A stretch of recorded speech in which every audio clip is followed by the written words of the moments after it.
আসসালামু আলাইকুম। আলোচনা করতে যাচ্ছি ইতিহাস ও সামাজিক বিজ্ঞানের বিষয়ভিত্তিক যে যোগ্যতার বিবরণী রয়েছে সেই বিষয়টি নিয়ে। বৃহস্পতিকে আপনারা জানেন, যারা মাস্টার ট্রেনার হতে চান তাদের জন্য আসলে এই বিষয়টি সম্পর্কে জানা দরকার। আমি আজকে আপনাদের সাথে আলোচনা করব ইতিহাস ও সামাজিক বিজ্ঞান, হিস্ট্রি অ্যান্ড সোশ্যাল সায়েন্স এই বিষয়ের বিষয়ভিত্তিক যোগ্যতার বিবরণী। তো প্রথমেই আমরা যে বিষয়টি নিয়ে কথা বলবো সেটি হলো ইতিহাস ও সামাজিক বিজ্ঞানের বিষয়ভিত্তিক যোগ্যতার বিবরণী নিয়ে। এক্ষেত্রে আমরা জানি যে একবিংশ শতাব্দীর একজন বিশ্ব নাগরিক হিসেবে ভূমিকা রাখার জন্য প্রয়োজনীয় সামাজিক যোগ্যতা সৃষ্টি হবে শিক্ষার্থীদের মধ্যে। এই উদ্দেশ্যকে সামনে নিয়ে কিন্তু এই কাজটি শুরু করা হয়েছে। এবং সামাজিক যোগ্যতা সৃষ্টি করার জন্য মুক্তিযুদ্ধের চেতনাকে ধারণ করে দেশপ্রেমে উদ্বুদ্ধ হয়ে ব্যক্তি স্বার্থের ঊর্ধ্বে উঠে জাতীয় স্বার্থকে অগ্রাধিকার দেওয়ার যোগ্যতা অর্জন করানোর জন্য কিন্তু সামাজিক বিজ্ঞান ও ইতিহাস বিষয়টিকে রাখা হয়েছে। প্রতিনিয়ত ঘটে যাওয়া যে পরিবর্তন আমাদের বিশ্বে হয়ে চলেছে প্রতিনিয়তই, এই পরিবর্তনের সাথে কি কার্যকারণ রয়েছে, এই পরিবর্তনগুলো কেন হচ্ছে এবং এই পরিবর্তনের ফলে কি প্রভাব হতে পারে তা অনুসন্ধান করতে পারবে এই বিষয়টি পড়ার মাধ্যমে, যেটি বিষয়ের ধারণার মধ্যে রাখা হয়েছে। আর সামাজিক কাঠামোর আন্তঃসম্পর্ক, একটি সমাজের যে কাঠামো রয়েছে সেই সামাজিক কাঠামোর একটি বিষয়ের সাথে অন্য বিষয়, একটি ঘটনার সাথে আরেকটি ঘটনার কিভাবে সম্পর্ক তৈরি হয় বা কি সম্পর্ক রয়েছে সে বিষয়েও অনুসন্ধান করার যোগ্যতা অর্জন করবে শিক্ষার্থীরা এই বিষয়টি পাঠ করার মাধ্যমে। এছাড়া গণতান্ত্রিক মূল্যবোধ, অধিকার, দায়িত্ব, কর্তব্য সম্পর্কে জেনে সচেতন নাগরিক হিসেবে তারা ভূমিকা পালন করতে পারবে। এই যোগ্যতার বিবরণীর মধ্যে বিষয়ভিত্তিক যোগ্যতাগুলোর কথাও থাকবে, যেমন ইতিহাস ও সামাজিক বিজ্ঞান বিষয়টি একটি ক্রস কাটিং বিষয় হিসেবে রূপরেখার মধ্যে কিন্তু নির্ধারিত হয়েছে। এবং ক্রস কাটিং বিষয় হিসেবে যে জাতীয় শিক্ষাক্রমের রূপরেখা 2021-এ 10টি নির্ধারিত মূল যোগ্যতা রয়েছে এবং মূল শিখন ক্ষেত্র রয়েছে, সবগুলোই নির্ধারিত যোগ্যতা অর্জনে কিন্তু এই ইতিহাস ও সামাজিক বিজ্ঞান বিষয়টি অবদান রাখবে। কিন্তু মূলত সমাজ ও বিশ্ব নাগরিকত্ব, পরিবেশ ও জলবায়ু এবং জীবন ও জীবিকা শিখন ক্ষেত্রগুলোর বেশি গুরুত্ব পেয়েছে এই বিষয়টিতে। বিষয়ভিত্তিক যোগ্যতা নির্ধারণ করার ক্ষেত্রেও এ সকল শিখন ক্ষেত্রে যোগ্যতা সমূহকে ভিত্তি হিসেবে ব্যবহার করা হয়েছে। আমরা যদি একটি চার্টের মাধ্যমে এটিকে দেখি তাহলে আমরা দেখতে পাবো যে বিষয়ের ধারণার মধ্যে অনেকগুলো বিষয় রয়েছে, যেমন বিষয়ের ধারণার মূল ডাইমেনশন রয়েছে চারটি, যেমন সামাজিক বিজ্ঞানের বৃহত্তর পরিসরে যে সকল বিষয়গুলো রয়েছে, যেমন ইতিহাস, সমাজবিজ্ঞান, নৃবিজ্ঞান, অর্থনীতি, ভূগোল, রাষ্ট্রবিজ্ঞান, দর্শন, মনোবিজ্ঞান, আইন ইত্যাদি অধ্যয়ন করা বা ইত্যাদি বিষয়ের মাধ্যমে কিন্তু শিক্ষার্থীরা আসলে এই ধারণাগুলো পাবে। সেইগুলোর মূল বিষয়বস্তু বিশ্লেষণ করে শিক্ষার্থীরা কিন্তু এখানে অগ্রসর হবে। এখানে আমরা যদি দেখি তাহলে আমরা দেখতে পাবো যে বিষয়ের ধারণার মধ্যে ধারণা অনুযায়ী একজন শিক্ষার্থী সামাজিক বিজ্ঞান অধ্যয়নের মাধ্যমে প্রকৃতি ও সমাজের বিভিন্ন দৃশ্যমান অথবা বিমূর্ত যে কাঠামো রয়েছে এবং এই কাঠামোর কাজ কি এবং এর মিথস্ক্রিয়া বিষয়ে প্রয়োজনীয় যোগ্যতা অর্জন করবে বলে আশা করা হয়। একই সঙ্গে প্রাকৃতিক ও সামাজিক কাঠামোর মিথস্ক্রিয়া পর্যবেক্ষণ করে নিজস্ব ঐতিহাসিক অথবা রাজনৈতিক বা সাংস্কৃতিক, ভৌগোলিক ও আর্থসামাজিক প্রেক্ষাপটে সে তার আত্মপরিচয় অনুসন্ধান করতে সক্ষম হবে। একজন শিক্ষার্থী তার নিজের আত্মপরিচয় অনুসন্ধান করতে পারবে এই বিষয়ের মাধ্যমে। এই বিষয়টিকে সেভাবেই তৈরি করা হয়েছে। পাশাপাশি সে অনুধাবন করবে যে চারপাশের সকল প্রাকৃতিক ও সামাজিক কাঠামো এবং তাদের ভূমিকা প্রতিনিয়ত পরিবর্তনশীল। এই পরিবর্তনশীলতার ফলে নিয়তই কিছু সম্ভাবনা এবং কিছু ঝুঁকি তৈরি হয় যা প্রকৃতি ও সমাজকে বিভিন্নভাবে প্রভাবিত করে। একজন শিক্ষার্থী এসব ঝুঁকি মোকাবেলা করে সম্ভাবনাকে কাজে লাগিয়ে প্রকৃতি ও সমাজের পরিবর্তনশীলতায় ইতিবাচক ভূমিকা পালনের যোগ্যতা অর্জন করবে। মানব সভ্যতার বিকাশে সম্পদ একটি অপরিহার্য উপাদান।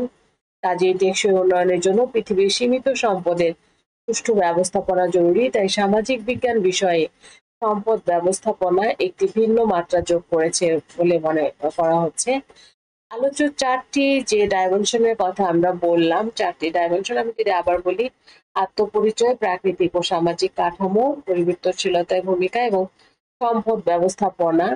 এই চারটি ডাইমেনশনের আলোকে একজন শিক্ষার্থী যে যোগ্যতাগুলো অর্জন করবে বলে প্রত্যাশা করা হয়েছে তা সভ্যতা ও সংস্কৃতি, সামাজিক পরিবেশ, পরিবেশ ও প্রতিবেশ, টেকসই অর্থনৈতিক ব্যবস্থাপনা, অধিকার, দায়িত্ব ও কর্তব্য এই সকল ক্ষেত্রে চর্চা করার মাধ্যমে সহযোগিতা, সহনশীলতা, সহমর্মিতা, কর্মঠ সহিষ্ণুতা, দায়িত্বশীলতা, সংবেদনশীলতা প্রভৃতি মূল্যবোধ ও নৈতিকতা অর্জন করতে পারবে। আর এই সবকিছুর মধ্য দিয়ে যে যোগ্যতা অর্জিত হবে তার মাধ্যমে একজন শিক্ষার্থী হয়ে উঠবে জাতীয়তা বোধ সম্পন্ন একজন বিশ্ব নাগরিক। তো আমরা যদি এই যে চক্রটি রয়েছে এই চক্রটিকে পর্যালোচনা করি তাহলে বিষয়গুলো আমাদের কাছে স্পষ্ট হবে।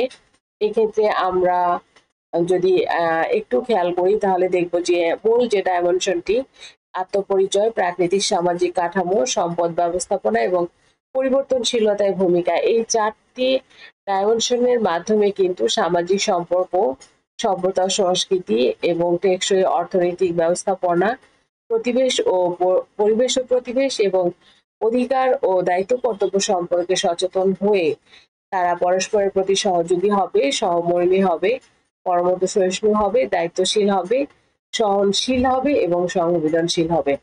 এই মোটামুটি বিষয়ের ধারণায়ন আমাদের ইতিহাস ও সামাজিক বিজ্ঞান বিষয়ের।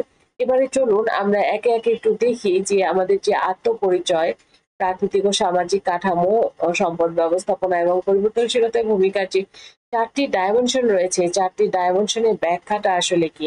আমরা যদি একটু ব্যাখ্যাটা শুনতে চাই তাহলে আমরা প্রথমেই যদি বলি আমাদের আত্মপরিচয়, আমরা যদি প্রথমে আত্মপরিচয় নিয়ে কথা বলি তাহলে এখানে আমরা দেখতে পাবো যে আত্মপরিচয়ের ক্ষেত্রে আসলে ঐতিহাসিক পরিচয়, একজন ব্যক্তি হিসাবে, একজন শিক্ষার্থী হিসাবে, একজন নাগরিক হিসেবে ঐতিহাসিক, রাজনৈতিক, সাংস্কৃতিক, ভৌগোলিক ও আর্থসামাজিক প্রেক্ষাপটে নিজের পরিচয় নির্মাণ করা ইতিহাস ও সামাজিক বিজ্ঞানের একটি মূল প্রতিপাদ্য হওয়ায় সকল বিষয়কে সমন্বিতভাবে আয়ত্ত করার জন্য একে একটি ডাইমেনশন হিসেবে আসলে নির্ধারণ করা হয়েছে। তো আত্মপরিচয়ের জন্য একজন শিক্ষার্থীকে তার ঐতিহাসিক যে ঘটনাবলী রয়েছে, রাজনৈতিক দর্শন রয়েছে, সাংস্কৃতিক ও ভৌগোলিক যে বিষয়গুলো রয়েছে সেগুলো সম্পর্কে এই বিষয়ের মাধ্যমে ধারণা দেওয়া হবে। প্রাকৃতিক ও সামাজিক কাঠামো এই বিষয়টি নিয়ে যদি আমরা কথা বলি তাহলে এখানে আমরা দেখতে পাই যে প্রাকৃতিক সামাজিক বিজ্ঞানের সকল বিষয়েরই কেন্দ্রীয় কিন্তু একটি বিষয় হচ্ছে বিভিন্ন ধরনের কাঠামোর বৈজ্ঞানিক অনুসন্ধান করা। অনুসন্ধান যে শুধু বিজ্ঞান বিষয়ে হয় সেরকম কিন্তু নয়।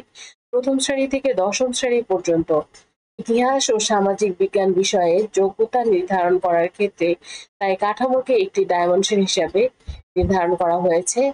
এই কাঠামোতে প্রাকৃতিক কাঠামো বলতে সাধারণত প্রকৃতির বিভিন্ন উপাদান ও ব্যবস্থা যেমন নদী, সাগর, মহাসাগর, পর্বতমালা, মহাদেশ এই সব বিষয়গুলোকে বোঝানো হয়েছে। এবং অন্যদিকে সামাজিক কাঠামো বলতে সাধারণত পরিবার, ধর্ম, রাজনীতি, সংস্কৃতি, গণতান্ত্রিক মূল্যবোধ এবং রাজনৈতিক প্রতিষ্ঠান, অর্থনৈতিক প্রতিষ্ঠান ইত্যাদিকে বোঝানো হয়েছে। এরপরে যদি আমরা দেখি যে পরিবর্তনের ইতিবাচক ভূমিকা এই ডাইমেনশনটিতে আসলে কি কি থাকবে। প্রাকৃতিক ও সামাজিক কাঠামো পারস্পরিক মিথস্ক্রিয়ার ভিত্তিতে প্রতিনিয়ত পরিবর্তনশীল থাকে।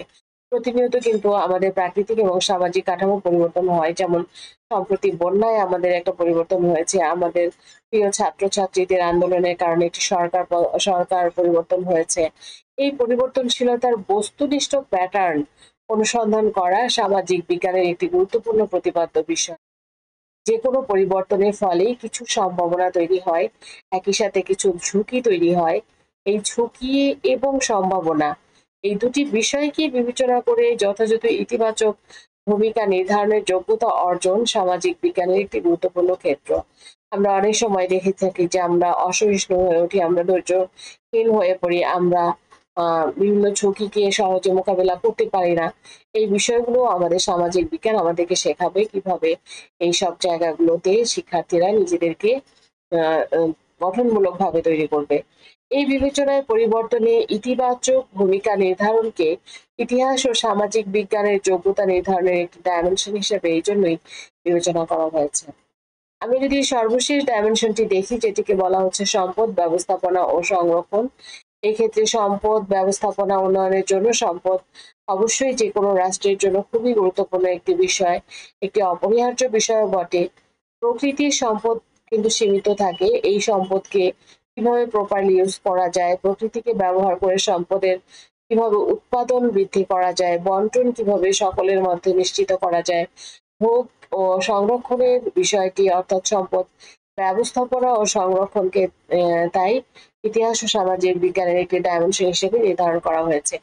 এবং আমরা আগেই বলেছি যে এই সব কয়টি ডাইমেনশনে যদি শিক্ষার্থীরা একসাথে ভালোভাবে কাজ করতে পারে, এই 4টি ডাইমেনশনে যে যোগ্যতাগুলো অর্জন করবে বলে আশা করা হচ্ছে তা যদি অর্জন করা হয়, তাহলে প্রত্যাশা করা হচ্ছে যে এই 4টি ডাইমেনশনের মাধ্যমে আসলে তারা সভ্যতা ও সংস্কৃতি, সামাজিক সম্পর্ক, পরিবেশ, প্রতিবেশ, টেকসই অর্থনৈতিক ব্যবস্থাপনা এবং অধিকার, দায়িত্ব ও কর্তব্য এই সকল ক্ষেত্রে চর্চা করার মাধ্যমে সহযোগিতা, সহনশীলতা, সহমর্মিতা, পরমত সহিষ্ণুতা এবং দায়িত্বশীলতা, সংবেদনশীলতা প্রভৃতি মূল্যবোধ ও নৈতিকতা অর্জন করতে পারবে। আর এই সবকিছুর মধ্য দিয়েই যে যোগ্যতা অর্জিত হবে তার মাধ্যমে আসলে একজন শিক্ষার্থী হয়ে উঠবে জাতীয়তাবোধ সম্পন্ন। তো আমরা সামাজিক বিজ্ঞানের যে ডাইমেনশন গুলোকে দেখলাম, এই ডাইমেনশন গুলো এবং এই ডাইমেনশনের ফলে যে সকল যোগ্যতাগুলো তারা অর্জন হবে বলে আমরা আশা করেছি। আশা করি সামাজিক বিজ্ঞান বিষয়টিকে যদি আমরা সঠিকভাবে আমাদের শিক্ষার্থীদের সামনে তুলে ধরতে পারি, তাহলে তারা চমৎকারভাবে একজন সামাজিক নাগরিক হিসেবে এবং দায়িত্বশীল নাগরিক হিসেবে গড়ে উঠবে এবং আমাদের দেশ ও জাতির জন্য সেটি অবশ্যই কল্যাণকর হবে। আমরা যারা বিষয়ভিত্তিক শিক্ষক হিসেবে মাস্টার ট্রেনার হতে চাই অথবা সামাজিক বিজ্ঞান, ইতিহাস ও সামাজিক বিজ্ঞান বিষয়টি পাঠদান করি, তাদের জন্য এই ভিডিওটি হয়তো উপকারী হতে পারে। যদি আপনাদের ভালো লেগে থাকে তাহলে অবশ্যই আমাদের সাথে থাকবেন। আজ এ পর্যন্ত।